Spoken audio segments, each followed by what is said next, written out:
Queridos irmãos, graça e paz,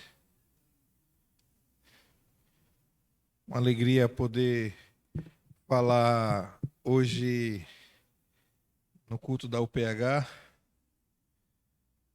e também ao mesmo tempo uma grande responsabilidade, porque eu escolhi o tema da masculinidade bíblica e é bom que tenha também mulheres presentes. Estou vendo duas aqui que não são casadas, né, ainda. E vamos falar sobre masculinidade e vocês vão pensar, talvez, no futuro marido de vocês, à luz das Escrituras. E os homens que já são casados, um está para casar, vamos pensar como agir diante de algumas circunstâncias para a glória de Deus. E eu queria começar com uma oração nessa noite. Senhor, muito obrigado por essa oportunidade riquíssima de falar sobre um tema, Senhor, tão atual, que é a masculinidade bíblica. Um tema que tem sido combatido em nossa sociedade, de modo a tentar desconstruir no homem a tua imagem, a tua semelhança, Senhor. Pai querido, fala aos nossos corações, nos edifique para a glória do teu nome, em nome de Jesus. Amém. Eu estou com uma Bíblia aqui que tem uma tradução diferente, mas no celular eu tenho a tradução da ARA para a gente ler. 2 Samuel, capítulo 11, nós vamos ler do versículo 1 ao 21, mas eu não vou fazer um sermão expositivo, não. A gente vai pegar só as principais ideias do texto para a gente tirar algumas lições. 2 Samuel, capítulo 11, vamos ler do versículo 1 ao 21. Decorrido um ano, no tempo em que os reis costumavam sair para a guerra, enviou Davi a Joabe e seus servos com ele, e a todo Israel, que destruíram os filhos de Amon e sitiaram Rabá. Porém, Davi ficou em Jerusalém. Uma tarde, levantou-se Davi do seu leito e andava passeando no terraço da casa real. Daí viu uma mulher que estava tomando banho. Ela era muito formosa. Davi mandou perguntar quem era. Disseram-lhe: é Batseba, filha de Eliã, mulher de Urias o Heteu. Então enviou Davi mensageiros que a trouxessem. Ela veio e se deitou com ela. Tendo-se purificado da sua imundícia, voltou para sua casa. A mulher concebeu e mandou dizer a Davi: estou grávida. Então enviou Davi mensageiros a Joabe, dizendo: manda-me Urias o Heteu. Joabe enviou Urias a Davi. Vindo, pois, Urias a Davi, perguntou este como passava Joabe, como se achava o povo e como ia a guerra. Depois disse Davi a Urias: desce à tua casa e lava os teus pés. Saindo Urias da casa real, logo lhe seguiu um presente do rei. Porém, Urias se deitou à porta da casa real com todos os servos do seu senhor e não desceu para casa. Fizeram-no saber a Davi, dizendo: Urias não desceu à sua casa. Então disse Davi a Urias: não vens tu de uma jornada? Por que não descesse à tua casa? Respondeu Urias a Davi: a arca, Israel e Judá ficam em tendas. Joabe, meu senhor, e os servos do meu senhor estão acampados ao ar livre. E hei eu de entrar em minha casa e comer e beber e me deitar com minha mulher? Tão certo como tu vives e como vive a tua alma, não farei tal coisa. Então disse Davi a Urias: demora-te daqui ainda hoje e amanhã te despedirei. Urias, pois, ficou em Jerusalém aquele dia e o dia seguinte. Davi o convidou e o comeu e bebeu diante dele e o embebedou. À tarde saiu Urias a deitar-se na sua cama com os servos de seu senhor, porém não desceu à sua casa. Pela manhã, Davi escreveu uma carta a Joabe e lhe a mandou pela mão de Urias. Escreveu na carta dizendo: ponde Urias na frente da maior força da peleja. deixai-o sozinho, para que seja ferido e morra. Tendo, pois, Joabe sitiado a cidade, pôs Urias no lugar de onde sabia que estavam os homens valentes. Saindo os homens da cidade pelejando contra Joabe, caíram alguns do povo, dos servos de Davi, e morreu também Urias o heteu. Então Joabe enviou a notícia e fez saber a Davi tudo o que se dera na batalha. Deu ordem ao mensageiro, dizendo: se ao terminares de contar ao rei os acontecimentos dessa peleja, suceder que ele se encolarize e diga: por que chegasse assim perto da cidade a pelejar? Não sabias vós que iam atirar do muro? Quem feriu a Abimeleque, filho de Jerubeste? Não lançou uma mulher sobre ele do muro um pedaço de mó corredora? De que morreu Tebes? Por que vos chegaste a esse muro? Então dirás: também morreu teu servo Urias o heteu. Davi e suas estratégias humanas para alcançar os seus objetivos. Ouvimos hoje falar: encorajem suas filhas a estudar, a viajar, a não buscar um marido.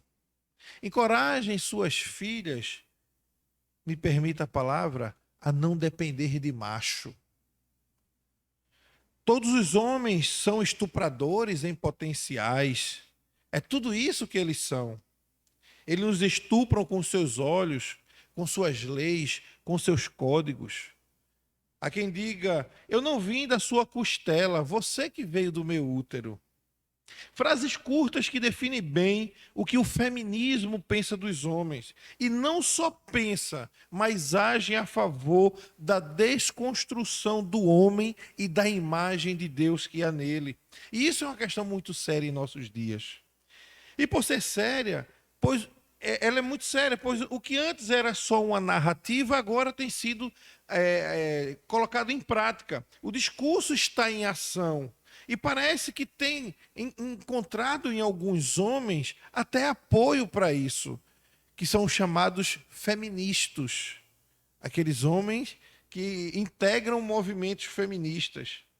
E digo isso pelo fato de a gente observar como os homens mudaram. Olha a forma como os homens têm se vestido. Olha a forma como os homens têm falado. Como cortam os seus cabelos. Como se comportam. Compare como o passado dos homens distinguiam dos homens de hoje. Homens sensíveis demais, homens melindrosos, que não aguentam ouvir um não de seus pais, que começam a ameaçar entrar em depressão, se jogar da janela, se trancam no quarto, começam a chorar. Homens estão mais apertados, sensíveis, e alguns até chegam ao absurdo de pedir desculpas por ter nascido homem. A sociedade tem descaracterizado a figura do homem no homem.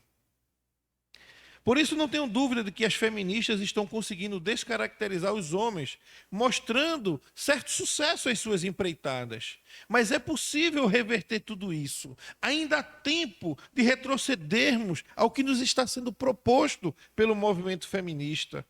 E penso que só existe uma forma para tal. E a única forma de retrocedermos tudo isso é restabelecermos os padrões. E de onde brotam esses padrões que restabelecem a figura do homem como líder? Não seria outra origem senão a própria palavra de Deus. A palavra de Deus é o que imaginamos ser a nossa fonte de autoridade. É o que nós cremos como fonte de autoridade e afirmamos como fonte de autoridade. E somente podemos dizer que nela é que o homem encontra o seu verdadeiro papel nesse mundo. Então, logo, restabelecido esses padrões, toda a criação respirará a glória de Deus, a sua imagem. E com os homens não será diferente. E isso é urgente para nós. É muito urgente. Precisamos ver a glória de Deus nos homens, pois eles parecem estar sem bases. Isso justifica a crise de masculinidade que vemos na sociedade e que vemos na igreja. Muitas igrejas fazem eleições para a liderança, mas não encontram os homens para liderar. Na sociedade, vemos surgir cada dia mais o crescimento de mulheres ocupando cargos de liderança. Isso é ótimo, maravilhoso. Mas cadê os homens também para ocupar? Os cargos devem ser ocupados pelo mérito, pela competência, não pelo sexo. E observe que quanto mais as mulheres têm florescido, isso também é verdade que os homens têm sucumbido à sua liderança. Pastores reclamam de todos os lados que a crise da masculinidade se instalou. E a gente não vê dúvida nisso. E o que vemos hoje é simplesmente uma reprodução da pior qualidade dentro da igreja, de tudo que tem lá fora. Talvez com uma pequena diferença. Nós frequentamos igrejas, eles não. A diferença é que eles são contrários à religião, enquanto muitos de nós, membros de igreja, mas a religiosidade não muda a essência do ser homem. Somente observando Deus como padrão será possível restabelecer essa ordem. E aí, lemos um texto em 2 Samuel capítulo 11, e o que é que Davi acrescenta a isso? Davi, meus irmãos, um homem segundo o coração de Deus, ele também foi um modelo fiel da negligência da masculinidade bíblica. Um homem visto segundo o coração de Deus. Do seu trono havia a expectativa do Messias, a descendência deste, marcada para sempre na eternidade. O selo do pacto da aliança com Davi era o trono. Mas esse homem também foi um modelo fiel da negligência. E o seu adultério com Betseba, mulher de seu escudeiro, ele nos mostra isso. Então faz necessário a gente olhar um pouco para a vida de Davi para vermos a urgência da masculinidade bíblica e que a masculinidade divina reflita a imagem de Cristo nos homens da igreja, nos homens da sociedade, no lar, na família e no trabalho. Então aí a gente vai ao texto. Queria propor um tema rápido, não é um sermão, mas uma reflexão, que a negligência da masculinidade desvia o homem de Deus. Orientar os homens é uma tarefa difícil, né? Porque o homem ele já tem aquela característica inata de ser líder. Então, quando a gente fala de orientar o homem, a gente fala com muito temor, somente tendo presente homens de idade maior. E aí, negligenciar significa deixar de lado ou não ter cuidado com algo. Então, temos aqui uma negligência de deveres de Davi para o seu ofício. Por que isso é uma negligência? Observe um detalhe no texto que é fundamental. Ele surge como uma crítica.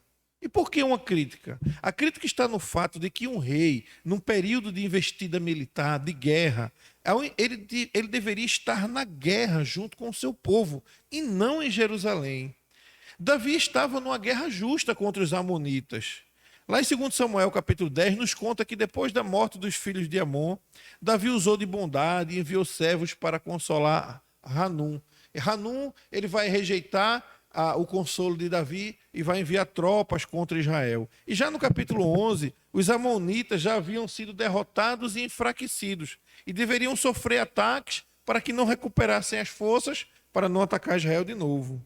Mas o rei, como diz o texto, deveria estar na batalha e simplesmente Davi negligencia o seu dever como rei, negligencia a sua obrigação, a sua tarefa real, e ele permanece no palácio.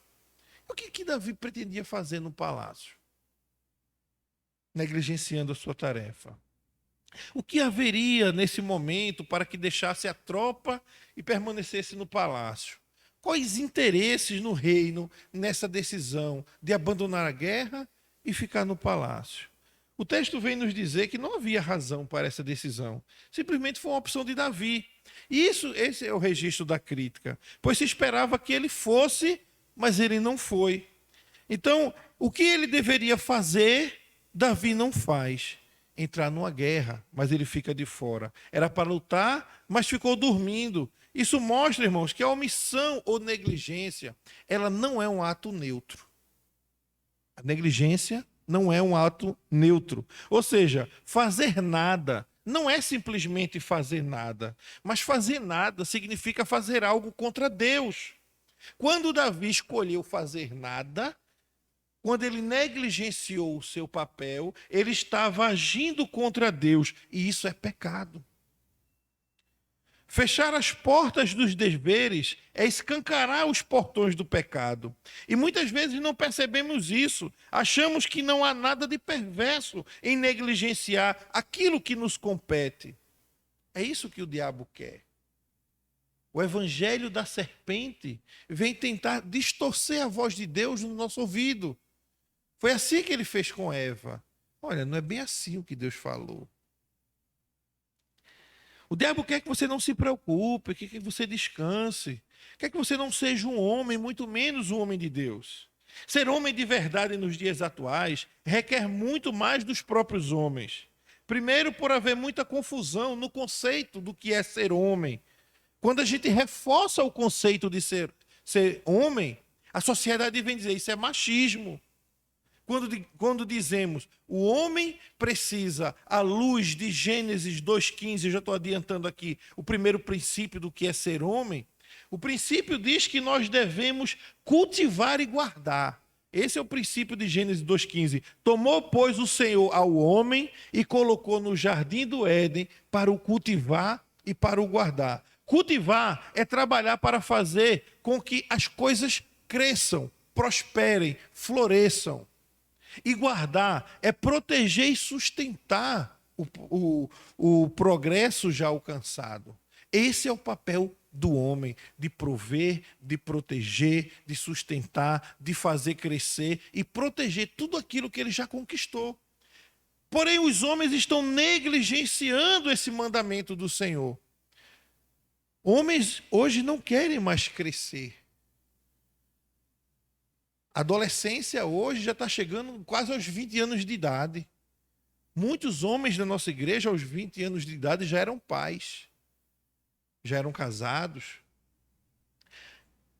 A UMP hoje, se não me engano, é 36 anos, né, Carlinho? 36 anos, eu sou jovem ainda. 35, 36, a média aí. 35 anos na UMP. É discutível? É, mas não vou entrar nessa discussão, não. Assim, o primeiro princípio estabelecido para se tornar um homem de verdade e resgatar a masculinidade bíblica é entender essa tarefa de cultivar e guardar, visto que homens foram criados para dominar. Quando falo dominar, não é abusar de autoridade, que é o segundo ponto que a gente vai ver já já. Mas ele precisa governar. Entenda, essa palavra dominar no sentido de governar. E os homens estão deixando de governar aquilo que vem à sua mão para fazer. Fugir dessas tarefas é retroceder ao padrão de masculinidade bíblica, pois é sobre o princípio de cultivar e guardar que a própria masculinidade bíblica se estabelece. Não existe masculinidade se não há trabalho para fazer prosperar. O jovem, quando ele começa a trabalhar, ele começa a pensar, eu tenho que prosperar. Eu sou um só. Eu terei uma casa, uma esposa. Serei 2. O nosso amor multiplicará, seremos 3, 4, 5. E eu preciso agora, depois que isso prospere, floresça e cresça, eu preciso prover, sustentar, progredir e proteger o progresso alcançado.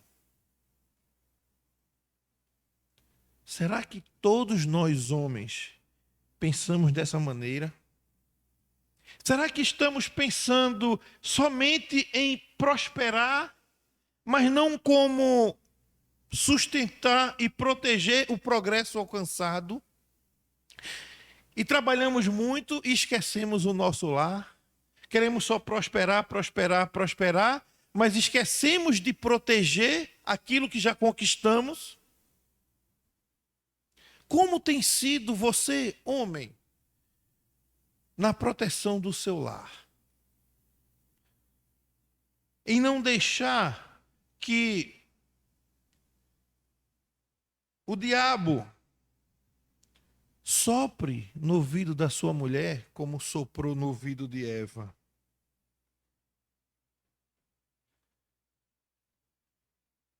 Nesse princípio de cultivar e guardar, nós começamos a iniciar o resgate da masculinidade bíblica. O segundo ponto que vemos como erro na vida de Davi é o abuso de autoridade.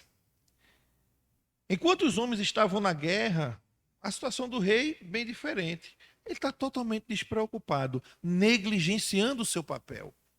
O papel de Davi, naquele momento, como rei, como governante, como dominador, governante, era estar na guerra. E ele estava onde? Dormindo. O texto é claro, o texto diz, levantou-se Davi no seu leito de tarde, aquele soninho da tarde, que ao invés de estar produzindo, está preguiçando no seu leito. Finalzinho da tarde. No texto em inglês diz que é no final da tarde. Aqui a Bíblia, em português, ela vai dizer que é tarde, mas no texto em inglês ela traduz que é no final da tarde. É aquele soninho gostoso, a guerra rolando, as pessoas morrendo, flecha para lá e para cá, canhões talvez. E Davi tirando o soninho da tarde. Esse era Davi. Interessante, né? Como falei, o texto diz, e se levanta de seu leito. Uma colônia de férias em plena guerra. Talvez o Danilo Carlinhos está falando, não tinha pólvora não, eram canhões de aqueles catapultas, viu? A pólvora foi depois. Falei canhões, mas não foi esse daí não. Então, uma colônia de férias em plena guerra, homens morrendo, Davi a folgar. Mas você lembre, ele começou negligenciando seus deveres. E como não há neutralidade na negligência do dever, quem não faz nada faz alguma coisa e Davi encontra.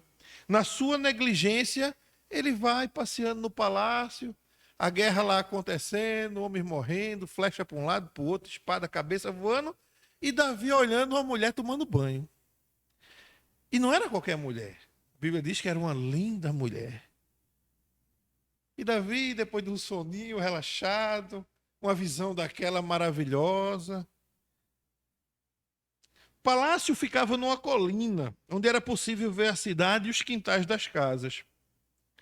E no terraço desse palácio havia uma visão privilegiada, e é nesse ambiente, a princípio privilegiado, que ele avista essa mulher de formosura exagerada. Uma mulher que chama atenção, contextualizando um avião capaz de derrubar qualquer piloto. A gente entrar na ideia, né? Vamos mergulhar na cabeça de Davi. E além de beleza, ela era uma mulher de uma beleza peculiar, ela estava despida tomando banho. Ela imaginava que não havia homens na cidade. Veja, não podemos olhar para Betseba com um olhar, Betseba é sem vergonha. Betseba sabia que o rei estava lá e Betseba foi se despir. Não olhe para Betseba com esse olhar. Porque ela imaginava que o rei também estivesse. E ela estava ali, possivelmente, fazendo um ritual de purificação, lá de Levítico 15, né, que depois do tempo da menstruação, a mulher tinha que fazer esse ritual, e ela aproveitou para tomar um banho no quintal, uma vez que os homens não estavam na cidade, muito menos o rei. E aí, a negligência do rei de ir para a guerra trouxe agora uma consequência ruim. Ele agora vai fazer abuso de sua autoridade. Os homens estavam na guerra e era o que esperavam de todos os protetores do Estado. O rei também deveria estar lá. Então, a conclusão que chegamos, ela estava no lugar certo e o rei estava no lugar errado. É aqui que vai começar o abuso de autoridade. O texto hebraico, ele é um pouquinho difícil de traduzir, mas dá a entender que Davi sabia quem era ela, mas não sabia exatamente de quem se tratava. Inclusive, algumas traduções sugerem que ele conhecia ela. Independente disso, ele recebe a informação de quem é ela. Olha, é mulher de Urias, o heteu. E aí, por isso a narrativa só se prende às decisões de Davi e não nessa questão se ele conhecia ela ou não. Mas Davi não quis saber de nada. Olha, ela é mulher de Urias. Aí já podia acabar toda esperança de Davi. Mas o que é que ele faz? Ele toma uma decisão baseada no seu abuso de autoridade. E o que parecia ser um descanso torna-se então uma rede de pecado e ele ordena que tragam ela ao palácio. E observe que ela foi e ele se deitou com ela. O texto diz assim. E aí, consumado o abuso, ela que era uma mulher casada e foi conduzida a esse adultério. Davi, que é rei, suas servas e servos não têm escolha, seguem suas ordens. No Antigo Testamento, a palavra coabitar ou conhecer, ela traz a ideia de um consenso. Mas quando o texto diz, ele se deitou com ela, traz a ideia de que aquele se deitar não foi ato consensual. É diferente o texto que a Bíblia usa. Observe que quando houve aquele incesto entre Judá e Tamar, o texto diz que eles se deitaram, não diz que eles coabitaram ou que ele conheceu ela. Mas quando lá em Gênesis capítulo 4 diz que Adão conheceu a Eva, usa o verbo iadar, que é esse conhecer intimamente, né? Que é usado lá no Salmo 100 também. Conhecer a Deus, saber quem é Deus. Então, não foi uma relação consensual. A ideia que o texto está dando é essa. Ela se deitou com ele porque ele era o rei. Ele mandou buscar, trouxeram e ele se deitou com ela. Ele abusa do poder e abusa dela. E o que foi que Davi fez aqui? Não fazer uso de uma violência sexual. Em vez de protegê-la, estando na guerra, ele abusa dela. Abusa de sua autoridade para abusar dela. Imaginemos, irmãos, se ele tivesse na guerra, se isso teria acontecido. Não. Mas a negligência do seu dever trouxe uma consequência para ele, que foi o abuso de autoridade. E isso ainda vai piorar um pouquinho mais na frente. Veja como o pecado ele progride naturalmente a partir da negligência. A negligência dos deveres leva ao pecado. A estrutura do nosso catecismo, quando expõe a lei de Deus, quando ela começa a expor os mandamentos, ela diz qual é o mandamento, ela diz quais são os deveres exigidos e ela diz quais são os pecados proibidos, que são, primeiramente, a negligência dos deveres. Então, o fato de negligenciar o meu dever já constitui pecado, porque não existe negligência neutra. Além de alguns mandamentos que possuem questões anexas para dar ainda mais alguma força àquele mandamento. O que era simplesmente um descanso virou um abuso real. Fazer nada é fazer algo contra Deus. E as coisas progridem para o mal ainda mais. A mulher engravida, como nós vimos. E agora, Davi é o pai. A negligência e o abuso agora vai gerar uma tremenda inconsequência. Então veja que Davi abusa de uma mulher. E um segundo princípio bíblico para a masculinidade bíblica, além do cultivar e guardar, é o casamento. Para os homens de verdade, o casamento deve ser visto como um dos maiores privilégios dado por Deus.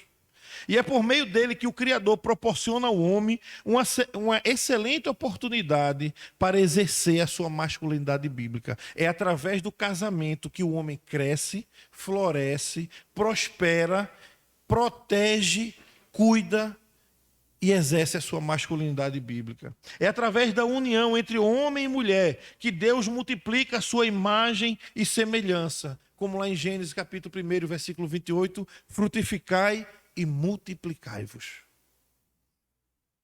Que bênção é o casamento. Homens de verdade compreendem a importância do matrimônio, não tratando com desprezo, mas com apreço e com fidelidade. Esse é o recado para os homens. Daqui a pouco tem um para as mulheres, mas é mais leve. Eu sei que sexta-feira as mulheres vão cuidar delas. Mas esse é um recado para nós. O homem de verdade, ele compreende a importância do matrimônio, não tratando com desprezo, mas com apreço e com fidelidade. E ao falar sobre o papel do casamento para a vida do homem, Dr. Richard Phillips, ele toca em um ponto primordial para o resgate da masculinidade bíblica. Ele diz que a principal ameaça contra a qual um homem deve proteger sua esposa é contra o seu próprio pecado.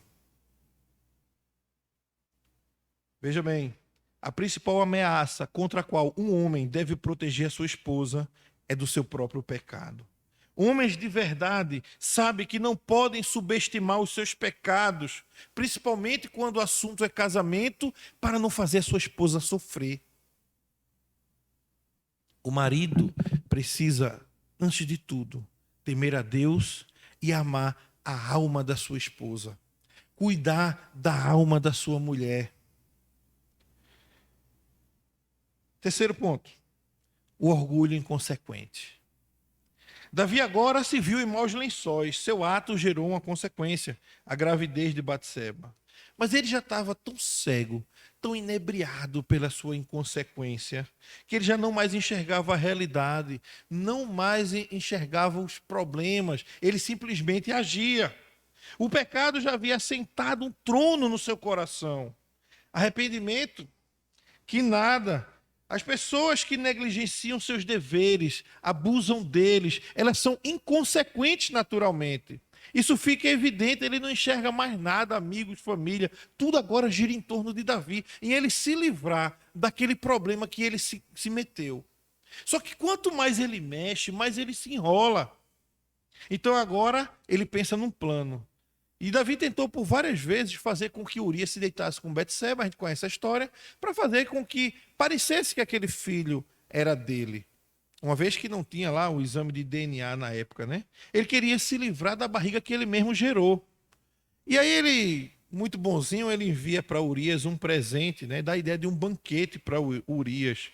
Davi estava tentando agora dar para ele um jantar romântico, com Roberto Carlos judaico ali tocando para ele. Embebedar, vamos embebedar ele. Vamos botar velas, pétalas na cama.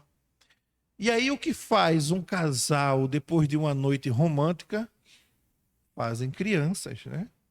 E aí vamos colocar essa ideia agora para ele, então, colocar em prática. É um plano perfeito.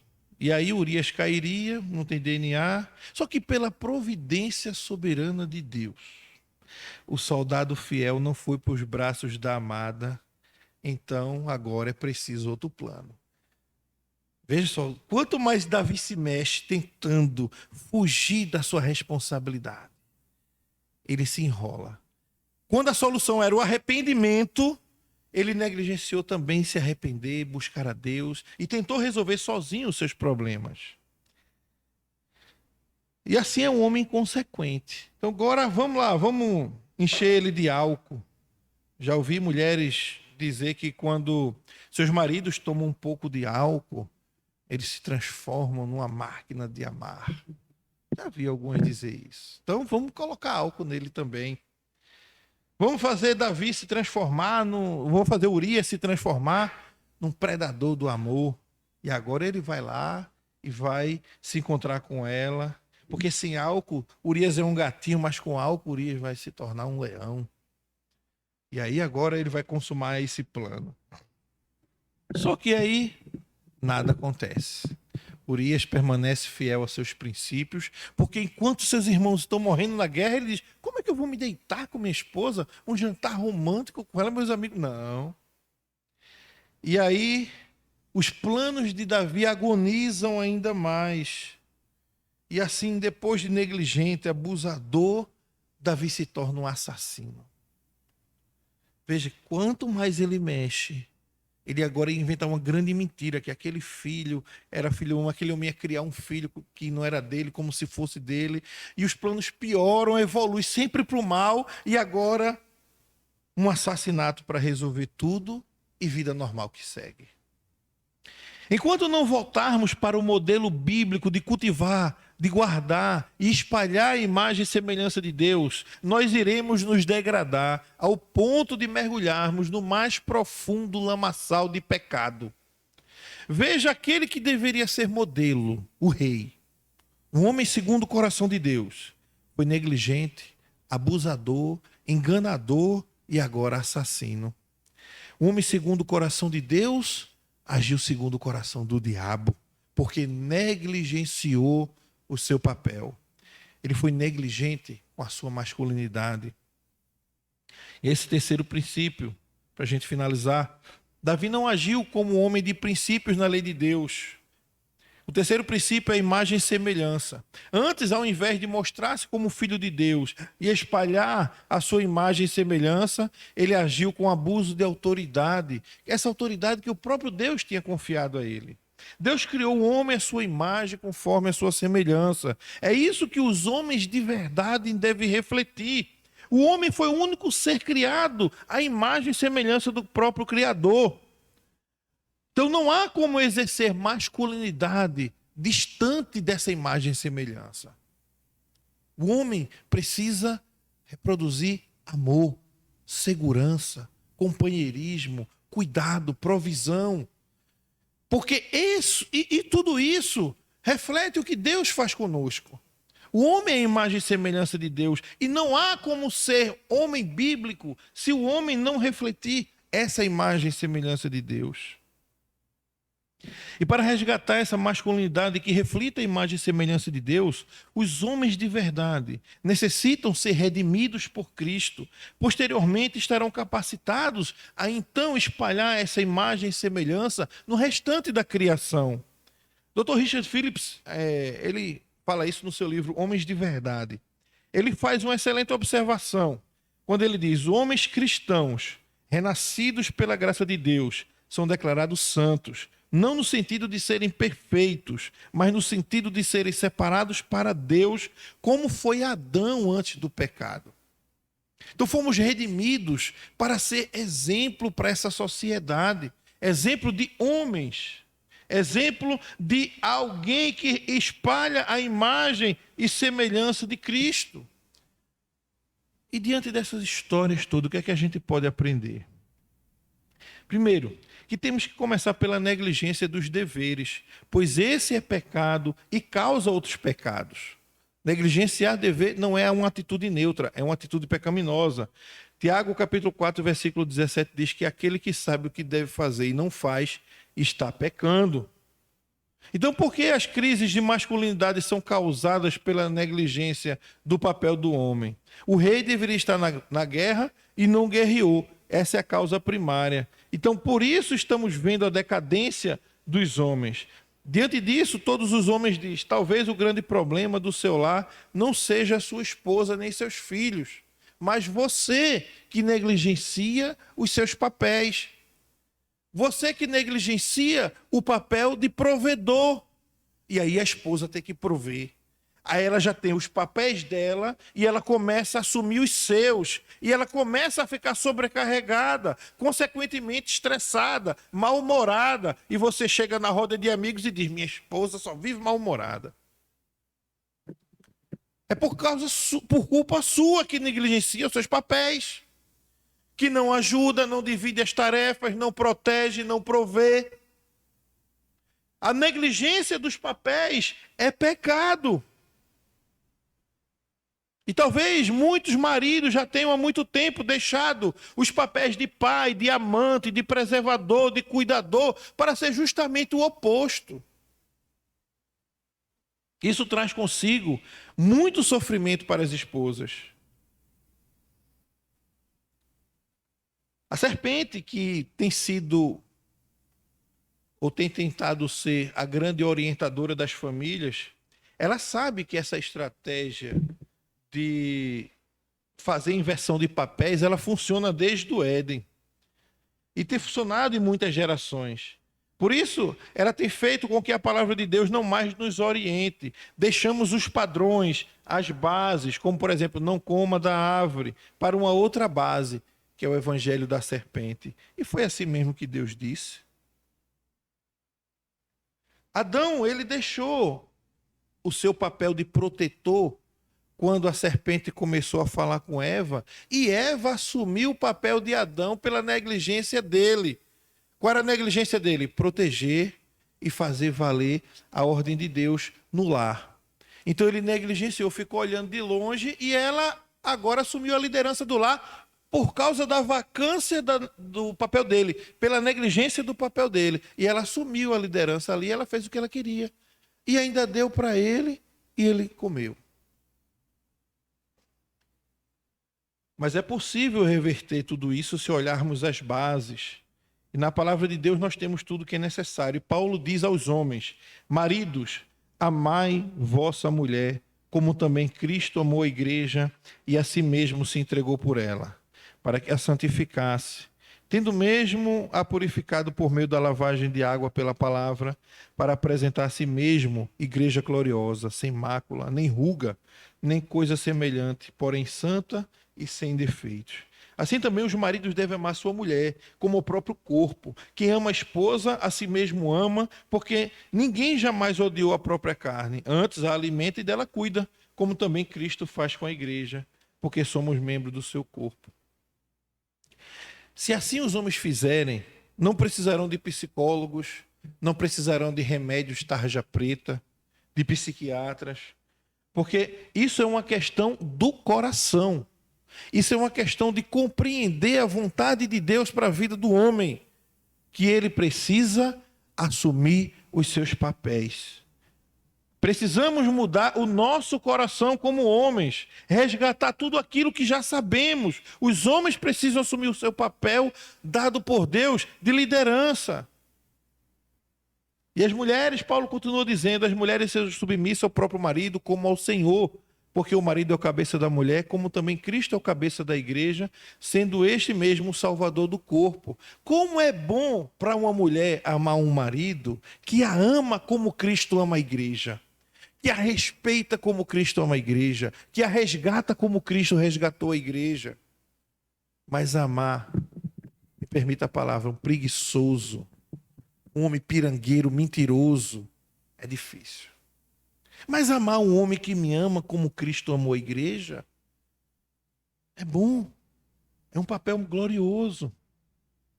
E ele vai, agora, o abuso de poder. Esse é um grande problema em nossos dias. Homens que acham que mandam em suas mulheres. Homens dominadores, malvados, que fazem suas esposas sofrer, abusando da autoridade que Deus deu a ele como cabeça do lar, sobre elas, e usando essa autoridade de modo mau. Temos visto muitas igrejas criando clubes do livro. Eu já vi aqui um clube do livro, não sei se na pandemia parou, mas as meninas estavam estudando aqui vários livros de teologia. Isso é fantástico, isso é muito bom incentivar as mulheres a estudarem teologia, mas aí me preocupa quando elas compreenderem os seus papéis e ficarem apenas com seus papéis. Será que os homens vão assumir de fato os dele? E agora? As mulheres assumiram o papel. Ah, meu papel é esse aqui, o papel de liderança é seu, mas você não assume. Como vai ficar os lares? Será que os homens também vão aproveitar esse papel da mulher ser auxiliadora para ele agora não querer ser agora mais um abusador? O homem bíblico sabe utilizar o seu papel. O rei também foi inconsequente. Cometeu um assassinato e não se preocupou. E muitas vezes não observamos nada disso. Achamos que estamos certos, que a mulher está errada. Parece que a mulher tem um feeling para perceber amizades ruins no homem que vão levar ele à ruína. E ele acha que ela só está com ciúme. E ela diz, amor, não vá com esse rapaz aí não. Eu senti nele uma coisa assim que não é legal. E o homem, você está com ciúme, deixa meus amigos, se meta nas minhas amizades, não. E parece que são exatamente aquelas amizades que mais levam os homens para o buraco. Depois ele vai chorar onde? Quando não vai chorar no gabinete do pastor, vai chorar no ombro dela. E muitas vezes ela não lança isso em rosto, dizendo, eu lhe avisei. E quando não medimos as nossas consequências, como Davi fez, é porque já perdemos os nossos aspectos racionais e estamos agindo simplesmente pelas consequências. Não importa nada, perdemos todos os limites. E é por isso que a praga do divórcio só cresce entre nós, povo de Deus. E como posso esperar que Cristo me ama ou me ame, apesar das minhas falhas, ao mesmo instante que eu não quero amar minha esposa com as falhas dela? Pelas inconsequências de Davi, ele assassinou seu fiel soldado. Por isso, pela inconsequência nossa, dos homens, nós matamos os nossos relacionamentos, matamos a vida do casamento, matamos a vida do lar com o nosso orgulho, nossa soberba, com o pecado que há dentro do coração. Não trabalhamos o nosso coração. Depois queremos buscar ajuda na psicologia, em remédio, terapia de casais, quando na verdade o problema é a nossa insubmissão à palavra de Deus. Frequentemente nós temos eleições na igreja para diferentes ofícios de liderança. E você, homem, o que é que tem feito esses anos se preparando para governar também a casa de Deus? Governar o seu lar? Você tem negligenciado os seus deveres? Ou você tem sido um homem que tem abusado da sua posição folgada dentro do corpo, tem sido também um inconsequente? Precisamos de homens piedosos que amem suas famílias, honrem suas esposas, queiram cumprir os seus deveres dentro do reino, mostrando ao mundo o que de fato é ser homem. Homens que amam, que perdoam suas esposas, mesmo com as imperfeições dela. Maridos, amem a alma das suas esposas. Mulheres, também quero dar um conselho para vocês. Amem seus esposos. Cuidem deles. São pecadores iguais a vocês. Ore por ele. Se precisar, busque ajuda. A liderança da igreja, um pastor, um casal amigo. E se seu marido está como Davi, se seu marido está vivendo inconsequentemente e tem se candidatado para ser alguma coisa na igreja, não deixe. Porque assim como ele fere você, ele vai ferir a igreja. E a melhor pessoa para dar testemunho do marido é a esposa.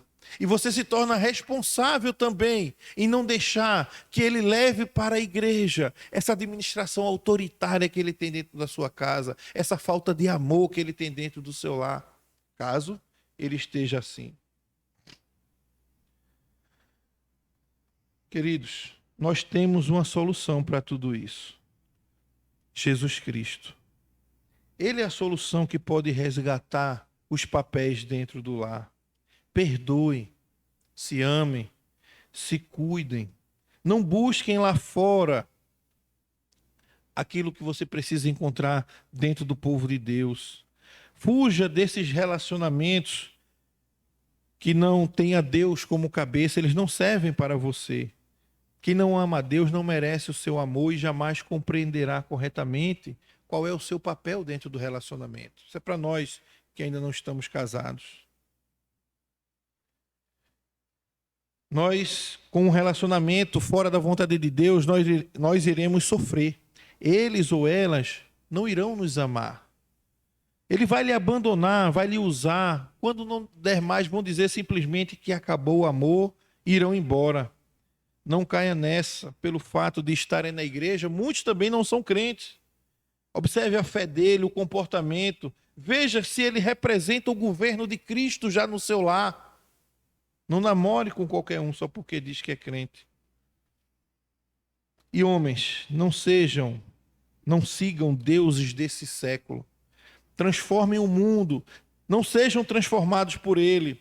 Ame as suas esposas, ame tudo aquilo, cultive tudo aquilo que Deus lhe deu para cultivar, faça prosperar. Quando prosperar, proteja tudo que é seu. Seja um homem bíblico, seja um homem do modelo de Gênesis 2:15.